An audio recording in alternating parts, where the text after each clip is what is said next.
Lungsod ng Pasig, umagos ang pag-asa. Hello po.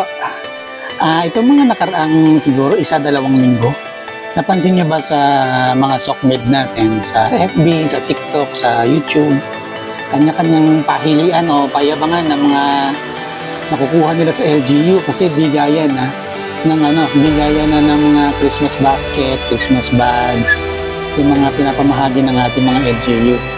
So ngayon, tcharan! Ito yung Christmas bag ng Pasig. Mag-unboxing tayo. Christmas tote bag. So parang tote bag talaga siya. Reusable. Yun ang una. May kalendaryo. Pasig 2025. Alam mo Pasig Tower. Saan to? Ito yung sa bayan. Okay. Naka-plastic. Labasan natin. I think pangatlong Christmas Pangalawa pa lang, yung isang sa nakuha Pasig. mo Supposedly kasi meron, emergency go bag. I'm not sure kung last year or yung nakaraang taon yung hindi ko nakuha dahil may conflict sa schedule. Yeah, tingnan natin laman. Magnolia, real mayonnaise. Mahal to Wow, Swiss means. Alright.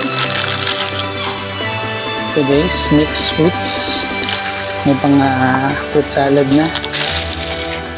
San Marino, corn tuna.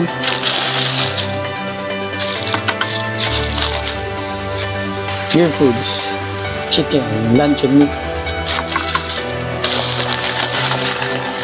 Amigo Sigurado, macaroni.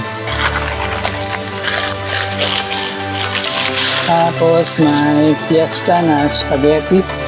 Package na siya. May kasama na siyang spag sauce. Pilipinas tayo. At Angel's Condensada. So, kumusta naman sa inyo? Comment naman kayo kung ano ba. Sana all ba? Sana all ba? Parang Pasig? Parang ibang LGU? O ang LGU nyo ba kumpara dito? Ano sa amin yan? Walang kwenta yan sa inyo. Ganun. Kayo ba yung pinagpala? O yung LGU nyo ba nga?